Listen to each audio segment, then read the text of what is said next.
Hello and welcome back to This or That. Unfortunately, Kobe is out sick, but fortunately, Azael has decided to step in. Unfortunately.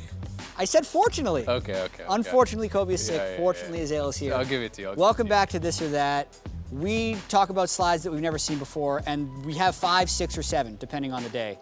We'll figure out how many we have as we get through it. Slide number 1 today for This or That. It's going to be a surprise.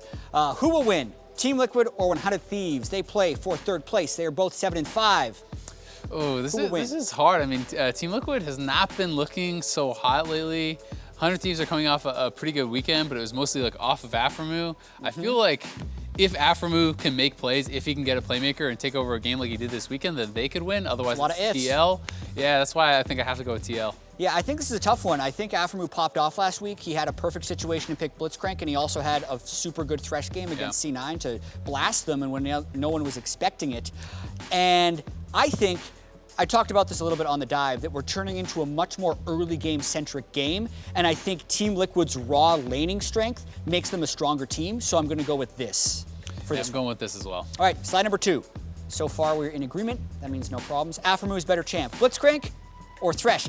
Related, presence in lane or support is so easy. That's Leona, where support is easy if you reference the old. It's just all support. Support is so easy, but yeah, what is he better on? I mean, both of them were really impressive games. I felt like that game was more impressive because I felt like it was less dependent on opponents' mistakes. Whereas when I was watching the Blitzcrank game against Fly, I felt like Stunt and Wild Turtle did a poor job flashing hooks that were in vision, right? So I was more impressed by that because it just seemed like Afro, they were reacting properly, but he just wasn't giving them very many options. Yeah, I'm gonna give you a roundabout answer. I feel like Aframu on Thresh objectively is better than Aframu on Blitz. Because of the champion? But in comparison to how iconic someone is on the pick, Aframu's Blitz is better.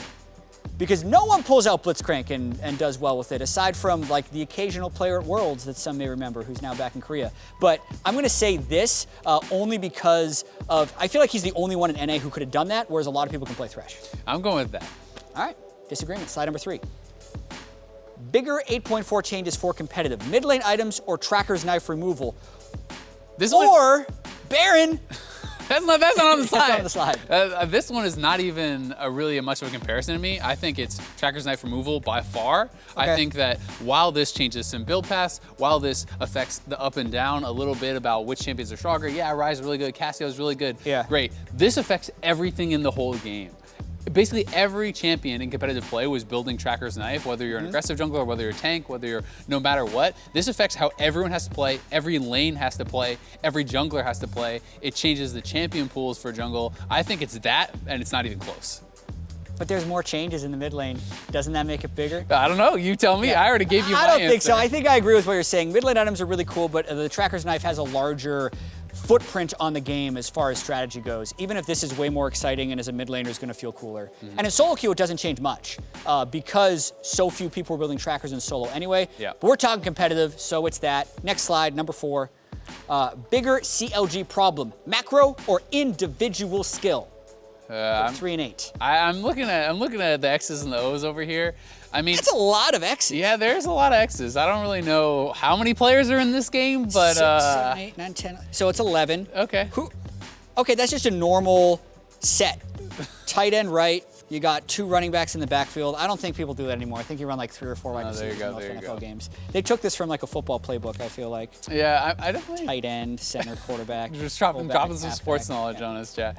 I think it's a macro for sure if you're comparing these two. I would actually say though, like I wouldn't choose either of these if given my own reason for explanation, because I think they have a lot of individual skill. I think that some of their players are overreaching. You know, like Darshan is trying to make plays when he doesn't need to.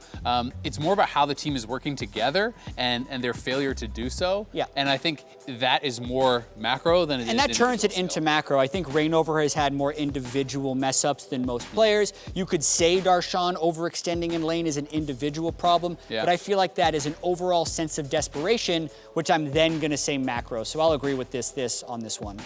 It's a lot of this. Next slide, number 5. Would League be better with or without, would League be better without teleport? Yes or no? Oof. No. Yeah. Teleport adds so much to the game. I think when the teleport cooldown is too low and you're not punished for taking teleport or having a teleport disadvantage, it is worse. Like Unsealed Spellbook, no cooldown teleport makes the game worse. But when teleport wasn't meta, the champions you played were just so narrow.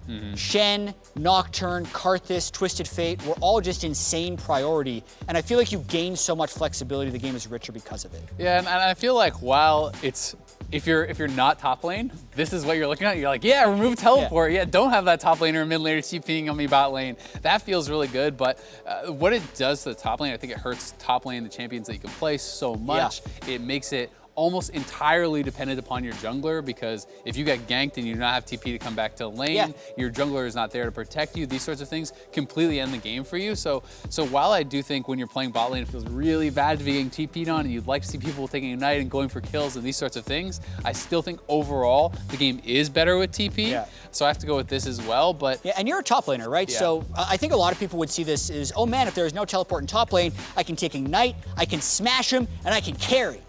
But you only win half your games. And if you're getting smashed and then you're getting carried against, I think that's not necessarily as fun either. It gives more richness and strategy to the game, in my opinion. Yeah. So. This. No, it's that. Oh. No. I'm confused. You heard it anyway. That is a very complex game. We want teleport in the game. Want teleport in the game. I'm not going to spend time figuring out the slide. I think we have one more. If it's 6, I don't know. Is it? I don't know. It is. Who drops it better? Deficio or Dracos? Dracos was pretty passionate.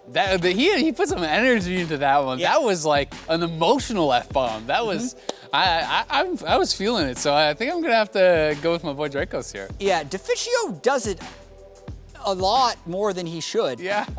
Unintentionally, I feel like. Riv did it once too, if you remember, after a really weird game in season 4. Oh, I did see that call, yeah. Yeah, different word, same reasoning. I like it in the moment, but I dislike it overall. Because if you're ever going to use that for rollouts and stuff, I feel like it's not as good. Like without the context, you're like, why the hell did he just swear? Like it doesn't make any sense. In the moment though, Dracos was definitely more emotional. I'm going to say that as well. Yeah, all right. Sweet. Double that. That's it for this or that. Maybe Kobe will recover from his illness next week. He's just out sick, sore throat, fever. He'll be back. He'll be back. You can thank Azael for joining us. I will thank Azael for joining us. And that'll do it for this or that.